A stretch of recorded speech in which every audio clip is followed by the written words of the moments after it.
So it's been probably over a year now, probably close to 2 years since I've put anything on my YouTube, purely because I've literally just been too busy. So I am currently starting a different kind of venture, and I thought it would be a good opportunity to get back amongst it, because I feel like it might be something that other people are interested in / going through. So it's about contraception. It's not really about contraception. Oh my God. Okay. It's about fertility, but I was about to mention contraception. So my husband, because I've gotten married since I put up a YouTube video, and I are trying, I guess, to get pregnant, and so far have been unsuccessful. So I am going to document my experience going through the investigation and trying to figure out why, and then if we end up going ahead with IVF or anything like that, include that too, because I knew absolutely nothing about it. I still know next to nothing about it. So yeah, I figured it'll be interesting. So a bit of background. So it's currently May. I took my contraception. So I was on the Mirena, and I took that out in August last year. So it's been, what's that? August, September, October, 10 months. Wow. Okay. So 10 months, and obviously have not fallen pregnant. So I have been on the Mirena since I was 17. So that's nearly, how old am I now? So over 10 years on the Mirena. And before that, I tried like the pill and different sorts of contraceptions. So the Mirena, generally you can get pregnant pretty much straight away because the hormone dose is so low. So I was expecting to get pregnant straight away. Like I thought it would be easy, because I've spent my whole life in fear of getting pregnant, thinking it would be something that would happen very easily. I just assumed that, which might have been a bit naive, but alas, it has not been. So my husband has had some pretty heavy medications in the past. He's had meningitis, among a million other medical issues. So we also know that his sperm count, when he got tested a few years ago, was really bad, like low. So we're getting that all retested as well, because we don't know if it's him, if it's me, if it's both, or if it's neither, and we just need to give ourselves a little bit more time. But the tests are basically just so we've got the info we need to sort of make some informed decisions and to manage expectations as well, I guess. So my first lot of tests, I went to go get the blood test just before, but they said they want me fasted. So I'm going to be doing that tomorrow instead. And it's testing so many things. So I'm interested to see how much blood she actually needs to take. But obviously we need to look at what my hormone levels are setting at, along with like any deficiencies I might have. And we're doing a few extra tests to do with lupus for autoimmune disease. So doing all of those tests, and then of course all of the STD tests. So I've got to go back tomorrow for those bloods and take with me a fresh pee sample. So that'll be interesting. And then after that, I've got to go to the women's clinic, and we're actually doing a dye test. This one I am a bit nervous about, because I feel like it's going to hurt. And I'm a sook when it comes to, like, I find pap smears painful. Like I'm just a sook with my downstairs. So the test that we're doing, they're putting a catheter in my cervix, and then they inject dye through my tubes, fallopian tubes. So this is to test to see if there's blockages. The specialist I'm seeing thinks that I might have polycystic ovaries. I personally don't, just because I feel like I haven't got any like insulin resistance. I've never had skin issues. Like obviously there's a lot more symptoms than just that, but I just have a feeling that I don't have that. I feel like maybe I might have a bit of endo, but again, like we'll just sort of see what this test comes back at. So obviously if you've got blocks in your tubes, when they're looking at the dye traveling through, the dye will stop.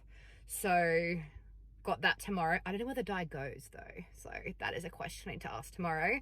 I've got to take, she's got me to get a script for I think it's like an antiviral. I don't know where it's gone. Here it is. Antiviral, maybe. Erythromycin. So maybe it's an antibacterial viral kind of thing. Just because a few years ago when I got my appendix taken out, they said that there was a lot of inflammation in my pelvis. So she's worried that I might have some sort of like pelvic inflammatory disease. And if there is some sort of infection, they obviously don't want to push that infection up into my uterus and my tube. So I've just got to take these tablets the day of. So I've got to go fill them now. I have to take a pregnancy test with me as well. So they want me to do the test straight away to make sure there's absolutely no chance that I'm pregnant, which there is none, because you have to do it as soon as your period finished. So my period is like finished like yesterday / this morning, and I'm getting tested tomorrow. So I'm not pregnant. But you've got to take the test to do it in front of them. So you've got to take that with you. So I've got my test at home ready. I'll have to take my pee sample, obviously, tomorrow morning, do the bloods, then go to this test. And I think I might take a pad with me because I'm worried that the dye just runs back out, I guess. It's got to go somewhere, right? So for the dye, Tommy's also got to get bloods done, obviously. And then he just gets to masturbate in a little cup. So his test seems far more enjoyable than mine. But some things I've learned about his test is you can't use lube or anything. So you've got to either do it dry, or you can go get like a special lube from the blood place. And then in Brisbane, out of all of the clinics, there's only one that actually accepts the samples. So if you do it at home, you have to drop it off within an hour of ejaculating into this special place in Bowen Hills, for those of you that are in Brisbane. So then we've got that to do. So it's a lot, but I'm really interested to see what the results come back as. Neither of us have ever, well, he's never gotten anyone pregnant, and I have never been pregnant before. So it's one of those things that you just don't know what you don't know. So I'm going to bring you on this journey with me. I think this is something that happens to a lot of women, and we don't really talk about it because there might be a bit of shame or embarrassment, because I guess it's something that your body is supposed to be able to do, right? Like, you're supposed to be able to get pregnant. So I think when you suddenly can't, you feel like your body's letting you down a little bit, or you're less womanly. I don't know. But I for one certainly don't feel that way. Like, it is what it is, I guess. I don't know what the results are going to say. And really, until I know the results, I don't know what our next step would be. I've had some friends go through IVF, and there's a lot of needles, a lot of hormones, and yeah, there's a lot more to it than I thought. So yeah, look, it'll be interesting. I'm just more shitting myself a little bit for this dye test and putting a catheter up my cervix tomorrow. So I'll let you know how it goes. I'm hoping it's less painful than a Marina. Touch wood, fingers crossed. But see what happens.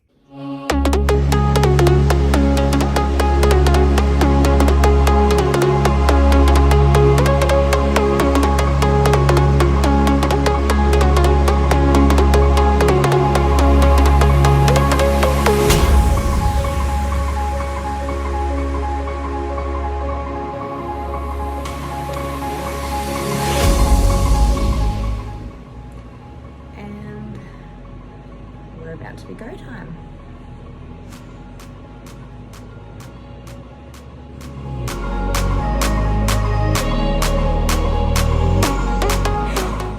Oh, so that goes round again. That's pretty cool. Okay, I've never had a hospital gown like this before. It's stylish. So the dye's clear. I thought it was going to be purple, so, you know, clear. So I'm just waiting to be taken in for all of the fun part, the dye bit. So we've done the scan. It's a little uncomfy, but it wasn't too bad. I'm going to touch base a little bit about those tests. So the internal ultrasound, look, it's a little bit invasive, but the nurse was absolutely lovely. It's like, look, it's like pretty much a giant dildo looking thing, as you'll see in the picture. It's not pleasant, and they sort of push it around a bit. So look, it's not as enjoyable as a dildo by any means.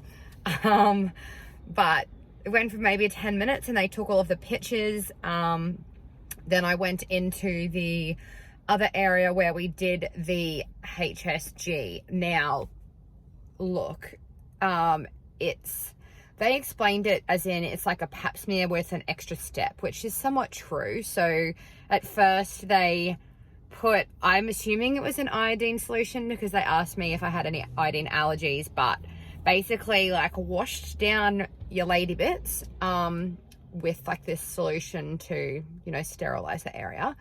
Then they put in the duckbill, kind of like the same as what they use for a pap smear, which I find I have to really focus on relaxing or I will shoot it back at them. So sort of like woosahing, and like I've always found it painful, like it hurt.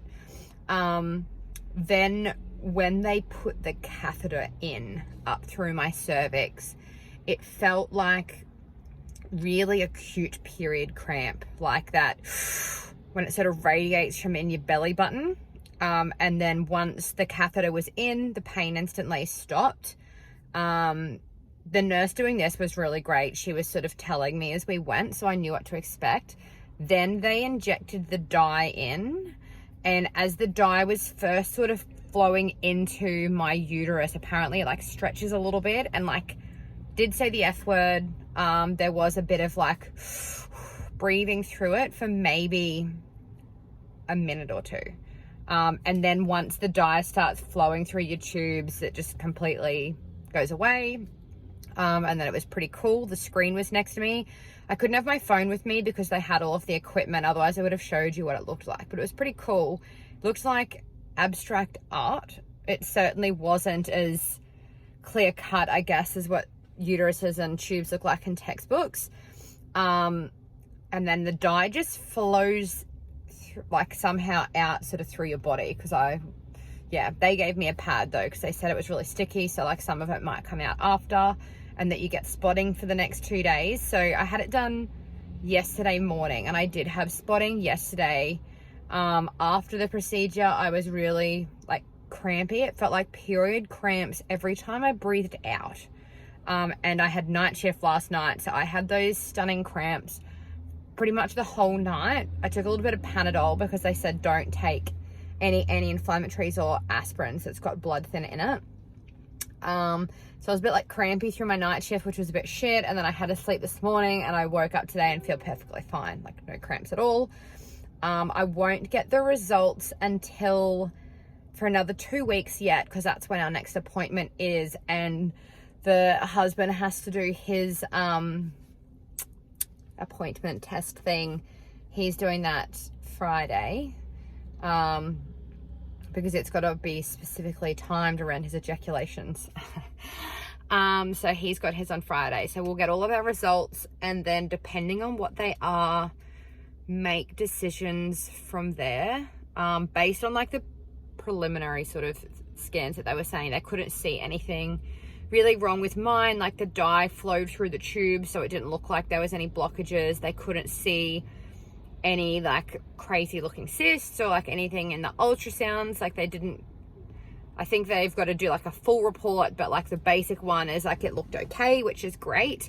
So the issue as to why we haven't fell pregnant might be timing, might be the husband's sperm count. I'm not too sure, but we won't really know until we get all of our tests back, which is exciting. And they counted my follicles, so like the number of like eggs that you've got, and they said that I've got heaps, which is great, because if we do want to do IVF, obviously we need to have follicles there. So yeah, it was unpleasant, don't get me wrong, but if I was told I had to do another one, I would be less scared the second time. Like, I've probably made it sound bad, but the pain parts only go for a few minutes. And in my head, I was just thinking, look, doll, if you think you want a child, labor's going to go for a shitload longer than these few minutes. So you need to just suck it up and embrace this kind of pain, or don't sign up for children in labor. So that's the mindset I had in it, and I breathed through it and it was fine. And I'm excited for the results. Yeah, if anyone's got questions, feel free to drop them below and I'll answer them, providing obviously they're not medical because I'm not a doctor. But I hope it gives you, it might not necessarily put your mind at ease, but it just gives you a little bit information, a little bit more information than what I felt like I had going in. So I hope it was helpful, and hopefully I can keep this up and get back on top of YouTube and chilling with you guys.